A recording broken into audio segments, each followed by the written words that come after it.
Right before he passed away in 2018, Stephen Hawking was pouring his energy into one last project. It was a book, a collection of his answers to the biggest, most fundamental questions we can possibly ask. So today, we're going to dive into that final work, brief answers to the big questions, and really try to get a sense of the last thoughts from one of history's greatest minds. You know, to really get Hawking, you have to look past the icon. And this quote from the actor Eddie Redmayne, who actually played him on screen, it just hits the nail on the head. He talks about Hawking's playful wit. Because underneath all that physics and all the fame, Hawking was a real showman. He had this brilliant mind, for sure, but he also had this deep and often pretty mischievous sense of humor. So who was the man behind all the incredible theories? Well, his life was built on this amazing paradox. A body that was becoming more and more confined, but a mind that was completely free. A mind that could travel to the very edges of space and time. I mean, just look at this timeline. It really shows you what an extraordinary journey he had. There's this almost cosmic poetry to it, isn't there? Born 300 years, to the day, after Galileo died. And then, at just 21, right when his career should be taking off, he's basically given a death sentence. But instead of the few years they predicted, he gives the world over 50 more. And in that time, he completely rewrites our understanding of black holes and publishes one of the most important science books ever. But he wasn't always a straight-A student, you know. He actually admitted he was never more than about halfway up the class. But his friends, well, they clearly saw something else going on. I love this quote. It's that perfect self-deprecating humor he was so famous for. It's like he's saying, yeah, my homework might have been average, but my mind was already playing in a totally different league. So how did that incredible, boundless mind decide to take on the entire universe? See, he wasn't interested in the small stuff.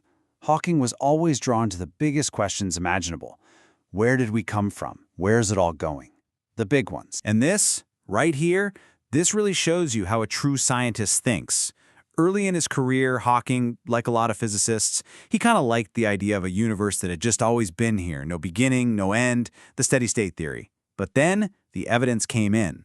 The discovery of this faint afterglow from the Big Bang, the cosmic microwave background, it proved the universe had a starting point, and Hawking, faced with that proof, did what great scientists do. He changed his mind. He followed the data. Not what he wanted to be true. And following that data led him to his most famous and, frankly, most mind-bending discovery. For the longest time, the rule was simple. Nothing, not even light, can escape a black hole. But Hawking did something that was considered almost impossible. He brought together the world of the very big, Einstein's general relativity, with the weird world of the very small, quantum mechanics. And he proved that black holes aren't perfectly black. They leak. They radiate energy, they have a temperature, and over unimaginable timescales, they eventually just evaporate. This idea, Hawking radiation, it just turned cosmology completely on its head. And the legacy of that single idea? It's just profound. His ashes are in Westminster Abbey, resting for eternity between Isaac Newton and Charles Darwin. And carved into his headstone is the very formula for a black hole's temperature.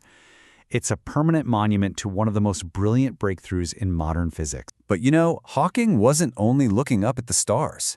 In his final years, he turned his gaze back to Earth, and he became this incredibly urgent voice, warning us all about the massive threats we've created for ourselves right here. In 2018, the year Hawking passed away, the doomsday clock was set to this, 2 minutes to midnight. That's the closest it had been to catastrophe since the height of the Cold War. And it's just this stark, chilling symbol of the dangers he was so worried about. Everything from nuclear war to climate change. He saw us pushing ourselves to the very brink. And one of his biggest concerns for the future was artificial intelligence. He totally got its incredible promise. I mean, the potential to wipe out disease and poverty. But he also saw the flip side, the incredible peril. He wasn't worried about evil killer robots like in the movies. No, he was worried about competence. An AI that becomes so good at its goals, so good it can redesign and improve itself, would evolve at a speed our slow biological brains could never match. And we could be left behind, like ants on an anthill. And that right there is the core of his warning. With most technologies, we get to learn from our mistakes, right? We played with fire, we got burned, so we invented the fire extinguisher. But with true superintelligence, Hawking argued, we might not get that luxury. If we get it wrong the first time, there might not be a second. He wasn't saying we should stop. It was a plea to be wise, to be careful, to get it right. But here's the thing. Despite all these dire warnings, Hawking was fundamentally an optimist.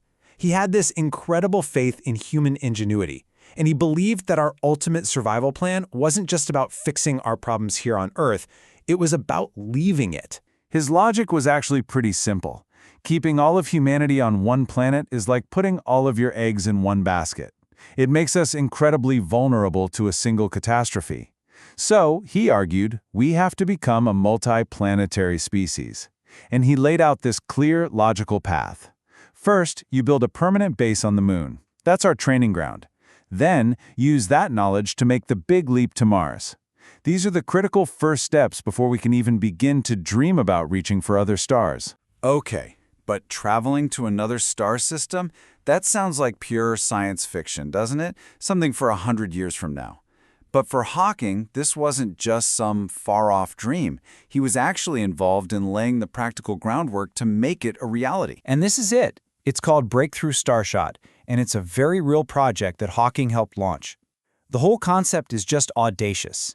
You forget about building these massive, heavy starships. Instead, you send a fleet of thousands of tiny probes, basically a computer chip with a sail, these nanocraft. And you don't propel them with rockets. No, you push them with a massive, powerful laser beam from Earth. The goal? To get them moving at 20% of the speed of light. That's fast enough to reach our nearest star, Alpha Centauri, in just over 20 years. This isn't science fiction anymore. It's the first real step. So what we're left with is this incredible legacy, right? A deeper understanding of our universe, a pretty serious warning about our present situation, and this bold, ambitious hope for our future. And it all kind of comes together in his final, powerful message to every single one of us. So after all of it, after a lifetime spent thinking about the entire universe, from the Big Bang to black holes, what's the one thing he wanted us to remember? What's the essential idea he wanted to leave with us? Well, his message starts with this simple, beautiful call to be curious. He's urging us, no matter what our lives are like, to never lose that sense of wonder, to actually look up, ask the big questions, and try to make sense of this magnificent, baffling universe we find ourselves in. And the second part is a call to keep going, to persevere. I mean, come on, his entire life was the ultimate testament to this idea. He knew better than anyone how difficult life can be, but he believed our greatest tool, our imagination, gives us the power to overcome pretty much anything, to never ever just give up. And that all leads to his final, empowering point. It's not enough to just wonder or to imagine. This is a challenge. He's passing the torch. It's a call for us, for everyone, to take all of our knowledge, all of our imagination, all of our wisdom, and to actively take responsibility to shape the future.